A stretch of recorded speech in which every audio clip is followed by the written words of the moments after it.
So I'm back from my leave. I arrived here in my workplace last early March. Ito yung first video na i-upload ko.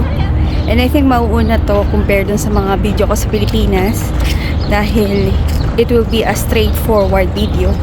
Documentation ng aming travel from our workplace going to King Khalid International Airport using public transportation. So today, lalakad lang kami papunta dun sa bus station, and then from bus station pupunta kami sa metro station. Okay. So habang naglalakad, every corner mag-ano kami, magpo-photoshoot. Diba? Lahat na lang ng corner. Bago kami makarating dun sa aming gate, siguro mga nakaisandaan na kami picture. Dito sa aming hospital compound, maraming bus station. Dito sa side na sasakyan namin, mga 3 bus station siya. Dun sa kabilang side ng kalsada, 4 na bus station. Yan. Pupunta lang kami sa gate na yon. At sa opposite nung kalsada, meron na dong bus station. So, hindi kang magbayad either DARB card, ito, or yung bank card account. Ang metro station and the bus station is recently lang inopen. Hindi ko lang alam pero ipopost ko na lang sa screen kung kailan siya inopen. Ito yung mga metro station. Ayan yung sign ng DARB. Yan. Yan yung DARB. Ito yung mga simpleng open type ng station. Mga iba, covered siya.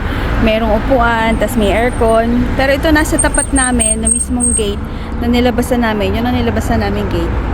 Ito yung klase ng bus stop na meron sila. Tapos makikita nyo yung number. Dapat tandaan nyo yung number ng bus number na dumadaan dito. Kasi yun din yung bus number na sasakyan mo pag pauwi. So maraming mga bus number yan. Itong sa amin na dumadaan dito sa aming workplace is bus number 921. From here, sasakay kami ng bus. Bababa naman kami doon sa Murabah Metro Station.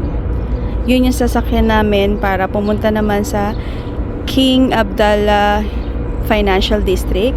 And then from King Abdallah Financial District, sasakay kami ng another train papunta naman sa Terminal 3 and Terminal 4 ng King Khalid International Airport. So yun yung magiging plano naming trip for today. Every 30 minutes dumarating yung mga bus. After 15 minutes, andito na yung bus, dumating na siya.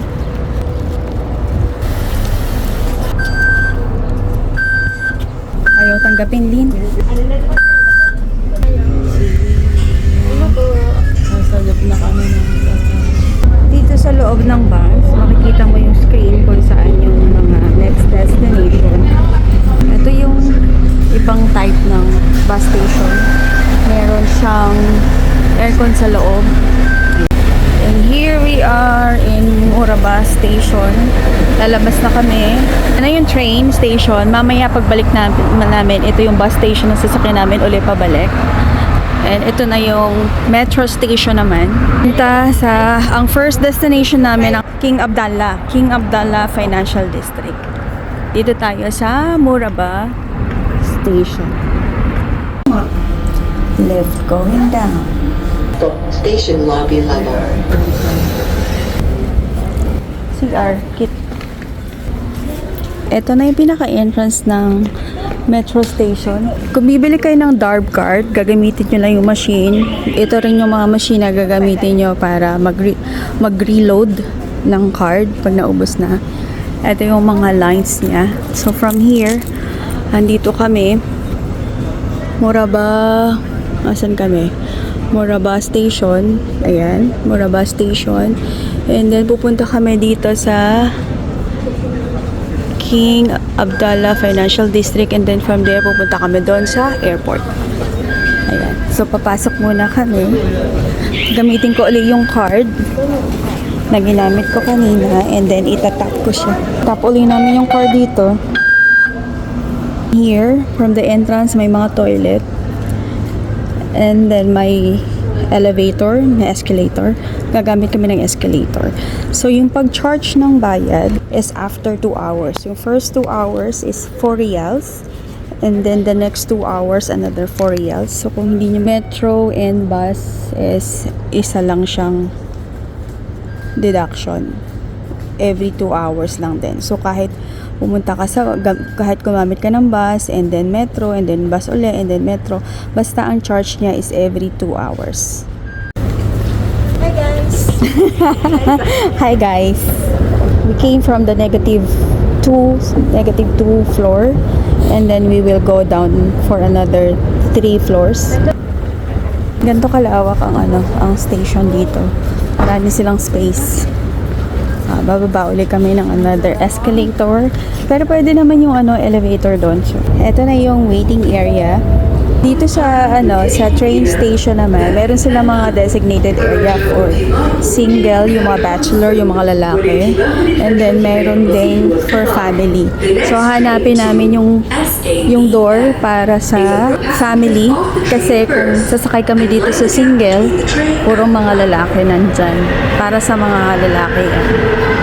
Kaya dito, medyo conservative pa rin in a way, kahit ino-open na nila for tourists. And so, ayan, dyan tayo sa family section. So, kung mapapasin nyo, puro lalaki yung mga nado sa una. Kasi yung pang single. And dito kami sa family. Saan tayo? Dito sa kabila, dyan. Family to. Pasok na.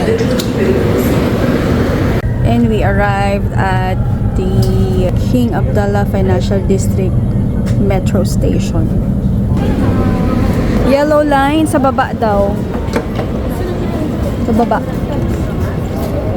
Baba tayo. Exit. Dito tayo sa baba. Yellow and purple line. Sabi doon sa direction.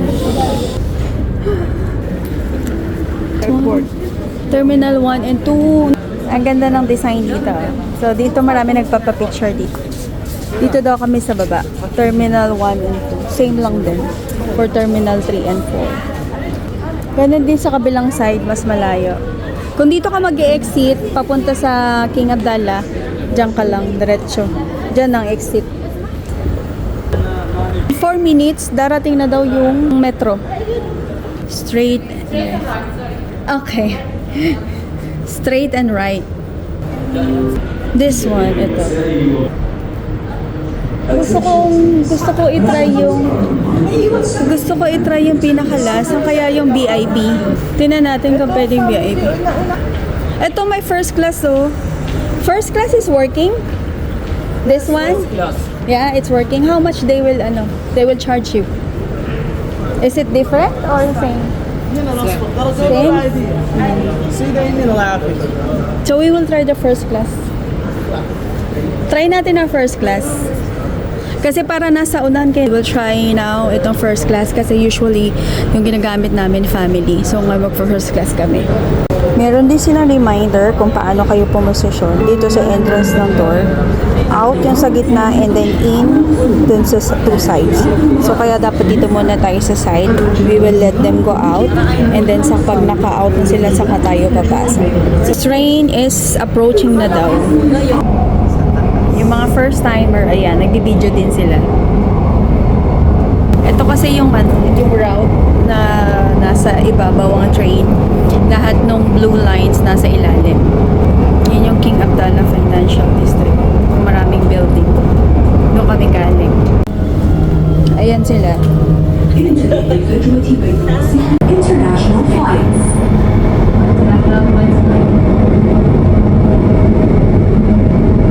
In a few minutes, we are arriving at Terminal 3 and 4 and that will be our stop. So, bababa kami doon. And then, we will have dinner to whichever restaurant or fast food that we can think of. Kung anong available doon. This is our last destination. Exit is 0 and then 1 yung station. Okay, eto na yung bridge. Oh, ito yun. Ito yun na yung bridge. Papunta sa airport. Yan yung bridge sa airport? Ito na yon yung bridge na yan. Papunta na dun sa Terminal 3 and 4. Magtatap uli kami ng cart. Tapos open na siya. And here we are. Yung bridge na papuntang Terminal 3 and Terminal 4. So kung may mga dala kang luggage, allowed lang is 1 luggage per passenger. Yung Walkulator para sa mga tamad maglakad. Pero kung gusto nyong maglakad, pwede naman kayo sa gitna. Yung kabilang Walkulator is papunta naman pabalik doon sa terminal, sa entrance ng metro. And we are here at Terminal 3 and Terminal 4. Ito na yung bridge na sinasabi ko. Pinanggalingan namin. Ayan. Ito yung pinakang entrance pag nag-metro ka. Ito na yung Terminal 3 dito sa kabilang side. And then on the other side, yung Terminal 4. And this is all for today. Ito na yung last destination namin. Siyempre, pagbalik namin, ganun pa rin kami. Kaya, this is it. Thank you for watching. See you in my next upload. Bye!